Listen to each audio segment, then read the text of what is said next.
All right, 12:30. Let's get started. Welcome, everybody, especially if this is your first time. Welcome. We record every week on audio and video, so if you want to catch up to where we are in numbers, then you can do that by going to YouTube, SoundCloud, or iTunes and searching for Disciple Dojo, and that'll give you the link to our channel. I want to mention a couple of things real quick that have nothing to do with my ministry, but that may be of help to you. There's two newer study Bibles that have come out. When I teach the course Bible for the Rest of Us, those of you that have taken it, you know there's a part where I talk about study Bibles and the purpose of them. So there's Bibles like this. So this is a text-only Bible, right? It's just the text and different translations. And then there are study Bibles. And study Bibles have not just the text, but then they have supplemental material, cross-references, study notes. This sounds basic to a lot of people, but you'd be surprised at how many people don't know this. And there are a ton of study Bibles out there, and they're pretty expensive at times. And they can be up to $50, $60, $80 if you get like nice leather bindings and all that stuff. But there's a lot of study Bibles that really aren't worth the money.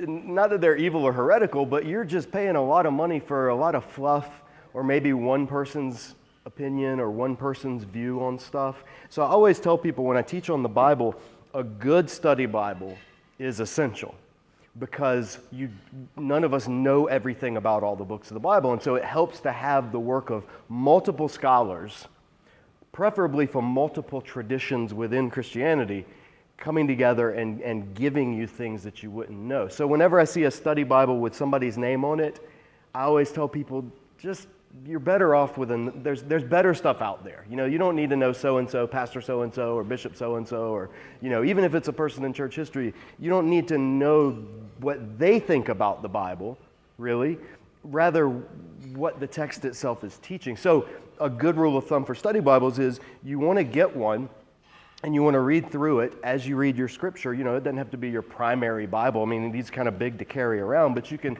have them as kind of like what we do at this Bible study, to give you the background, to give you things that you wouldn't normally know.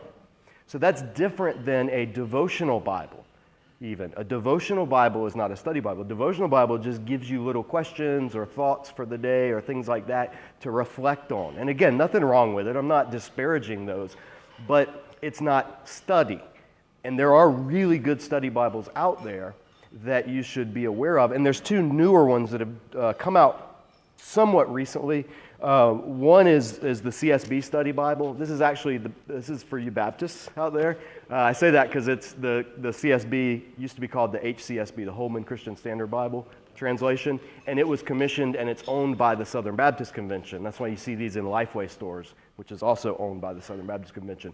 But even a Methodist like myself can recognize that the scholars that actually contributed to this are phenomenal. And a number of them were actually professors of mine, or people whose work I read regularly. So this is really good. I tease my Baptist friends, you know, like, you guys got this one right. This is a really good resource. It's a really good study Bible if you like the Holman Christian Standard translation, which is a good translation as well. This one came out recently. It used to be the Holman Christian Standard Study Bible, but anyway, this is a good one worth checking out, especially for the contributors. And then a newer one that came out that's won the Christianity Today's Study Bible or Book of the Year award. This one just came out. It's called the Cultural Background Study Bible, and it's edited by, I think, Craig Keener, who's one of the editors at least, and a number of contributors. But it's NIV is the translation they use. But it's fantastic in terms of background, giving you the stuff stuff we mention here, how this fits in its ancient Near East text setting, or in the New Testament, its Greco-Roman setting. So this is a really good study Bible as well. And some of you have asked, just so the Bible that I teach from each week is the Archaeology Study Bible. My seminary, Gordon Conwell, put it together with Zondervan.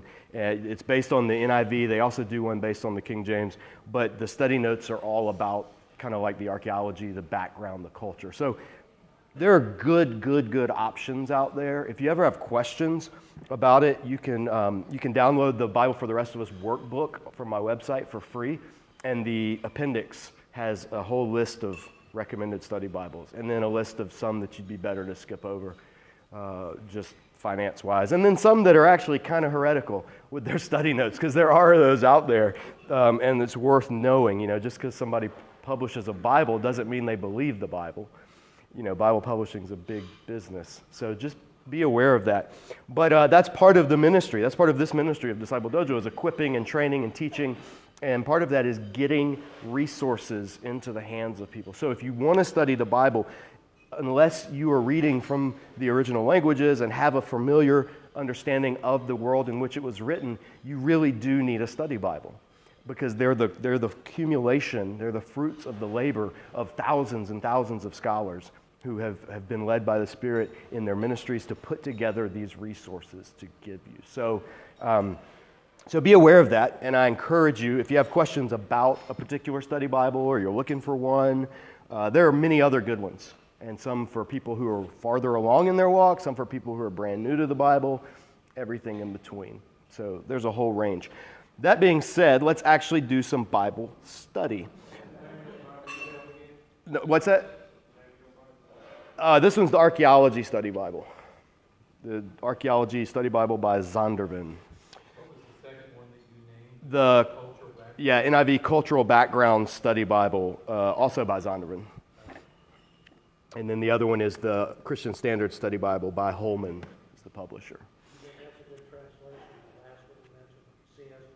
Oh, yeah, Holman's a great translation. Yeah, again, and I take for granted, because I've taught on this so much, but not here, so I need to keep that in mind, is there's no right translation. English changes every generation.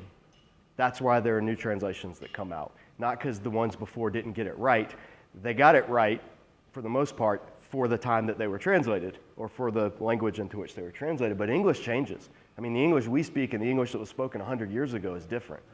So that's why it's important to kind of keep in mind, there's never going to be a frozen, perfect text, no matter what the KJV only people tell you. The King James Bible is not the best translation out there for modern English speakers. It's just not.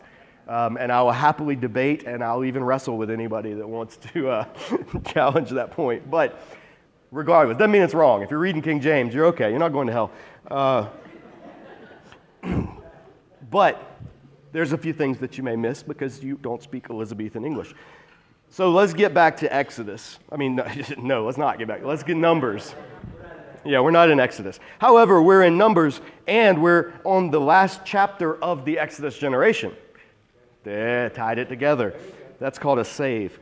So Exodus 19, now again, keep it in mind, Exodus 16, 17, 18, 19, this is all one story, one event, this cycle, this series of rebellions that have taken place, showing the downward spiral of this generation.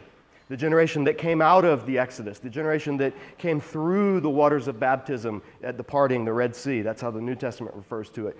And were delivered by God's grace. They did not earn it. They did not work to be delivered by Pharaoh. God and God alone did it. But in order to enjoy and to continue in that salvation, they had to walk in obedience. And for the most part, with the exception of a handful, this generation has not. And they've continued to rebel, continued to reject God. And so there's a series of judgments that happened over the last 3 or 4 chapters that have basically left the entire camp riddled with corpses. There's no nice way to put it. People died in this rebellion against God. This was treason of the highest order against Moses, against Aaron, and the entire priesthood and all of it. So if you've missed it, check the video of the last few sessions. But the question that remains that you may not even think to ask, but that would be proper to ask is, so death is the ultimate enemy of God. It's everything, remember from Leviticus, everything that symbolizes death is what God prohibits Israel and says this makes you unclean. So death is what renders people unclean, and those things which call to mind or symbolize or have connotations of death make people unclean. Well, there's a bunch of dead people in the camp of God right now. A lot of dead people. 14,700 dead people. Now, whether that's 14,000 or 14 groups and 700, doesn't matter. There's a lot of dead people.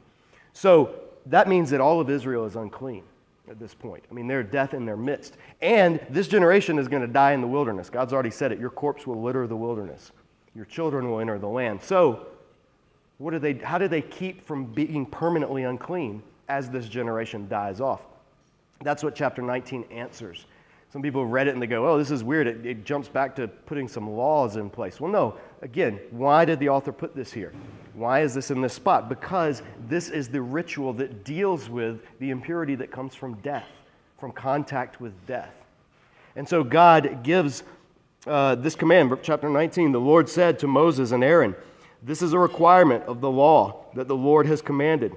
Tell the Israelites to bring to you a red heifer, a red cow, not a bull, a female, without defect or blemish. Literally in Hebrew it says a perfect red cow or a whole red cow. In other words, a cow that's entirely red, all right, much like myself. Only red hair on this thing, okay? That's what it's asking for, a ginger cow. Without blemish, defect or blemish, and that has never been under a yoke. In other words, it's never been yoked for any purpose. It's fresh, it's young, it's new. It hasn't pulled a plow or been used for anything else. Verse 3, give it to Eleazar the priest. It's to be taken outside the camp and slaughtered in his presence. Then Eleazar the priest is to take some of its blood on his finger and sprinkle it 7 times towards the front of the tent of meeting. That's the tabernacle. While he watches, the heifer is to be burned. Its hide, its flesh, its blood, and the contents of its entrails. The priest is to take some cedar wood, hyssop, and scarlet dye. NIV says scarlet wool, but the word is literally scarlet worm. And that's because that dye came from this type of worm. It's not the word wool, although it could be used in some wool things. But these red things, so this plant, this hyssop, cedar wood, scarlet wool, throw them into the burning or onto the burning cow. After that, the priest must wash his clothes and bathe himself with water. He may then come into the camp, but he will be ceremonially unclean until evening. The man who burns it must also wash his clothes and bathe with water. He too will be unclean till evening. So the first thing God says to do is you're going to take this whole perfect red cow and you're going to kill it, but not in the middle of the tabernacle. Like you're going to actually take it outside the camp, out to the place of impurity. And Aaron doesn't do this. Eleazar does. The high priest can't leave. The high priest that's anointed, when he's anointed, can't leave the tabernacle because then he becomes unclean and the whole thing has to be repeated. So the other priest takes him out, burns up everything, makes it an entirely burnt offering, but not at the altar. So then onto this burning, cooking animal and everything. In other passages it talks about take the entrails, take the fat, do this with that and this with that, sprinkle the blood here. This is all, just put it all together. Burn it all, entirely up to the Lord. Then throw these 3 red things on it. The hyssop and the cedar and the scarlet dye. People have wondered, what does that symbolize? Some say, well, red symbolizes blood, which symbolizes the cleansing. And some say, no, red symbolizes sin, because Isaiah says, though your sins be like scarlet, I'll make them white as wool. Yeah, could be both. Probably has something to do with both. But the text doesn't say. It just assumes the ritual rather than explaining the underlying logic of it. Then it says, a man who is clean shall gather up the ashes from the heifer and put them in a ceremonially clean place outside the camp. They shall be kept by the Israelite community for use in the water of cleansing. It's for purification from sin. The man who gathers up the ashes of the heifer must also wash his clothes. He too will be unclean till evening. This will be a lasting ordinance for both the Israelites and the strangers or the immigrants living among them. So now the ashes, so once everything's burned up, then the ashes are to be gathered up. And those are going to be used for something. So the purpose of this ritual is to get these ashes. And there'll be a lot of them, because, if you've ever burned a cow, cows are not small animals. So there's going to be a lot of ashes.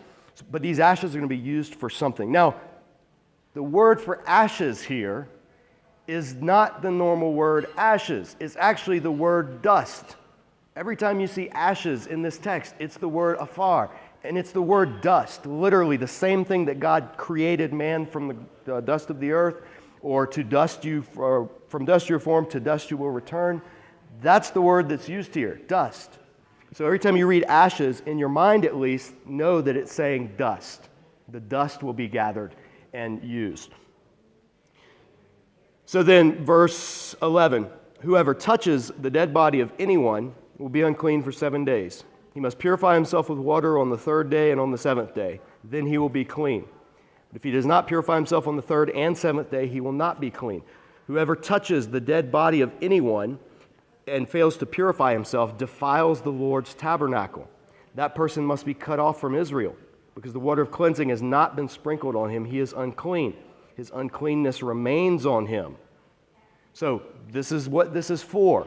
This water of cleansing that's made from the ashes of this cow is going to be for the cleansing of those who are defiled by coming in contact with death and then bringing that into the camp. Death, in this view, in the Old Testament mindset, and whether this was purely an object lesson or whether there is something metaphysically going on, you're free to debate. But the mindset of the ancient Hebrew was death is radioactive. It's a contaminant. It actually, almost like one of the older Jewish scholars referred to it as like this miasma that permeates the air around it, and that it can actually infect, in a theological sense at least, everything that's within its contact. Death is seen as this active force, not just this passive thing that happens to people. It's seen as an enemy, as something that encroaches, that when it's first mentioned, way back in Genesis, God tells Cain, sin is crouching at your door, its desire is for you. So this concept of sin and death being linked to the fall, man returning to dust, all of these images are swirling around, and you get the notion that it's not just, well, this person died, let's have a funeral. It's, this person died, and that's in direct contradiction and violation of everything God intended for humanity. So every death is a reminder of the fallenness of this creation. Every person's death. When I preach a funeral, which I hate preaching funerals. I'd rather do weddings. Some preachers are opposite. My dad, he'd rather do a funeral than a wedding. I hate doing funerals. But when I do a funeral, I always make sure to tell the family and the people grieving, look, this casket or this urn, or if we're at a graveside, this grave is an ongoing reminder that this world is not the way it's supposed to be. It's an ongoing message that God is screaming out, this is not right. So your grief, your anger, your hatred, your frustration, your confusion, all of that is exactly what you should feel at death, because it's a total affront to the creation that God made. It's not just a part of life that we should ever become okay with. It is always an enemy. Death is never pictured as anything but an enemy in Scripture, Old Testament and New Testament. And New Testament specifically says the final enemy to be defeated is death. And then Jesus will be said to have put everything under his feet. You read it in 1 Corinthians, you read it in Revelation 20. Death is the enemy. So don't ever get lulled into the sense of death is just a transition from one stage of life to the next. No. We go through it, and God does bring us to the next point, but not because of death, but rather in spite of death. Death is always an affront to God's creation. So when you come in contact with death in Israel, when you're living amongst the holy God and you come in contact with death, then that renders you unable to just walk back into the presence of God, because there's this uncleanness, is how the Bible refers to it, this impurity going on. What? So you're saying when you go to a funeral, you're pretty much saying it should be a solemn time and no joy or anything, right? No, you can celebrate the person's life, but you don't celebrate death. Yeah, there's always celebrate their life. Celebrate the life and the memory and laugh and all of that, but not at the expense of mourning the actual death. It's this weird balance you got to walk between two. What did Jesus do when he went to Lazarus' tomb? Shortest verse in the Bible. Jesus wept. He was about to raise Lazarus from the dead, and yet he wept, because he came face to face with the very enemy that he had been sent to this earth to defeat. He came face to face with it, and he wept. So Jesus can weep. Oh yeah, because They're just sleeping, and then they said, wait a minute. He said, well, they're dead. So we acquainted sleep and death together. death is when somebody goes away and dies, where are they? Well, they're resting with the Lord. But death, you find a passage in the Bible where death is ever spoken of as anything other than an enemy. From the final Lord to death and the saints. And why? Well, there's Finish the verse. You always have to be able to do that. That entire passage from Revelation is talking about martyrdom, and because they were willing to give their life. So the blood that was spilled is precious to the Lord. But the death that was died was at the hands of the enemy. It is always an enemy. It's never something to be happy about. Even though there's joy within it. Again, Jesus was going to raise Lazarus. He knew in 10 minutes I'm going to be hugging Lazarus. But yet there's still something completely undoing of creation in human death. It'll always be. So again, hold the balance. Does it mean you despair? No. The New Testament says we don't grieve like those who have no hope. But we do grieve, just not like those who have no hope. And it is the last enemy to be destroyed. The last enemy that will be defeated is death. Yeah, flat out. So anyway, getting back to this. This is the law that applies when a person dies in a tent. Anyone who enters the tent and anyone who is in it will be unclean for 7 days. And every open container without a lid fastened on it will be unclean. There's this concept of death actually permeating the atmosphere, so to speak. Everything around it. In other words, it was communicating to the people, this is a serious thing. You can't just go on like nothing happened when a death occurs. And then, so that's when somebody dies inside. Then verse 16, anyone out in the open who touches someone who has been killed with a sword, someone who has died a natural death, anyone who touches a human bone or a grave will be unclean for 7 days. For the unclean person, put some, again, dust or ashes from the burn purification offering into a jar and pour some fresh water over them. That word fresh is the word living. Pour some living water over them, chayim in Hebrew. So, ashes, living water. Combination of ashes, of dust, and living water are involved in this ritual.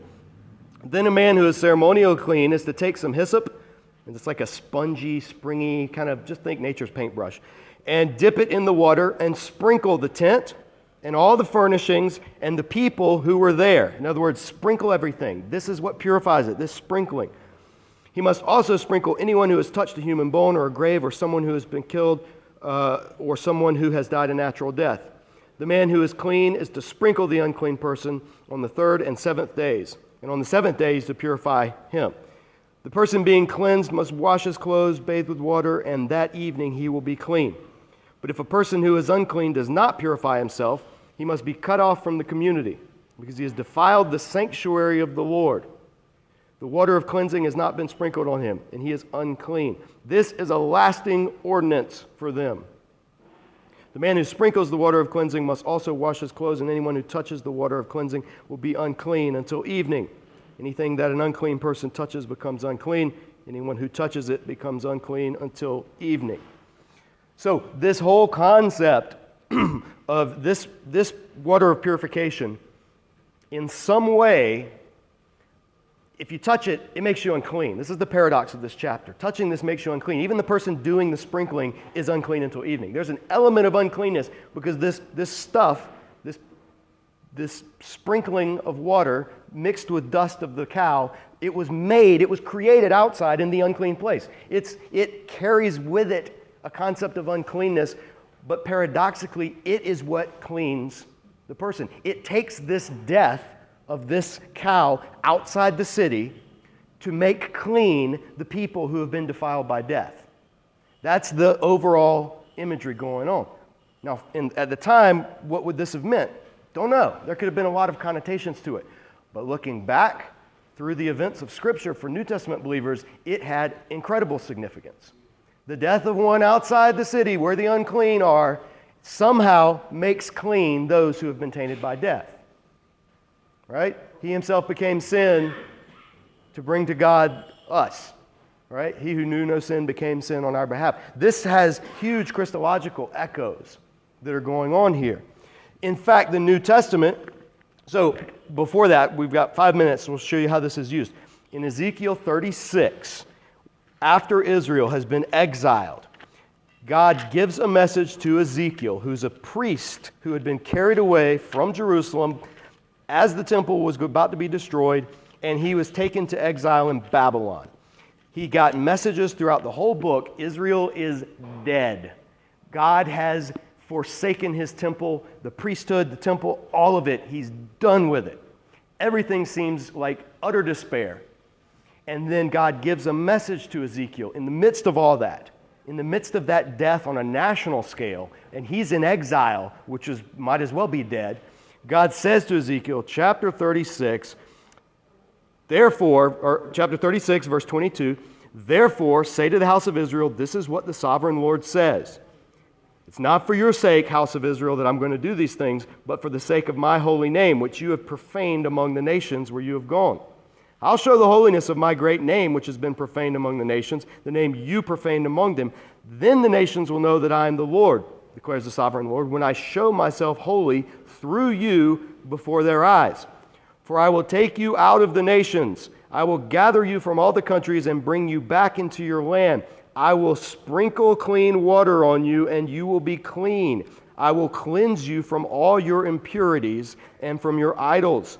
I will give you a new heart and put a new spirit in you. I will remove your heart of stone and give you a heart of flesh. I will put my spirit in you and move you to follow my decrees and be careful to keep my laws.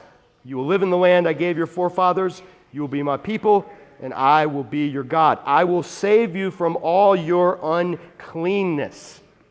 This is the promise that God gave to Israel as they longed for restoration. They were a dead people in exile, and God uses the imagery of the red heifer and the sprinkling of the water of purification to say, I'm going to restore you. I'm going to remove your uncleanness. So it's that imagery that he uses, and he connects it to this thing he's going to do where somehow he's going to give them a new heart. And somehow he's going to put his spirit in them, which is just weird in the Old Testament, because the spirit didn't go in you, it came upon you for a certain time, for a certain purpose, and then you went back to normal life. But God says, no, I'm going to actually put it in you, and I'm going to transform your heart. His older colleague Jeremiah had said the human heart is wicked above all things. And then later God told Jeremiah in a parallel passage to this, I'm going to give you a new heart. So a heart transplant has always been on the menu for God's people. But God links it to that sprinkling image, and is not talking about Methodist baptism, although I was sprinkled as a baby, but it's talking about the sprinkling of the red heifer. That's the sprinkling image that's used. So even in the Old Testament, it was using this idea to signify the renewal and the restoration and the cleansing that would happen in this long-awaited new covenant that the people back then were still waiting for. So then fast forward, New Testament, after Jesus, go to the book of Hebrews. This is the one we'll end with, chapter 9. The author of Hebrews, who's writing to, anybody want to guess?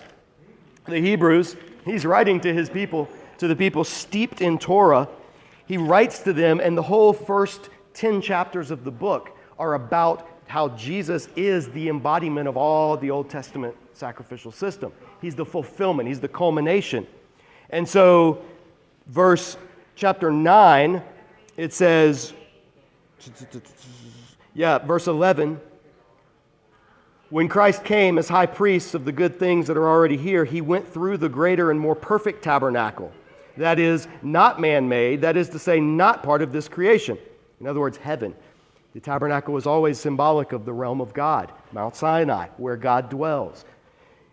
Verse 12, he did not enter by means of the blood of goats and calves, but he entered the most holy place once for all by his own blood, having obtained eternal redemption. The blood of goats and bulls and the ashes of a heifer sprinkled on those who are ceremonially unclean sanctify them so that they are outwardly clean.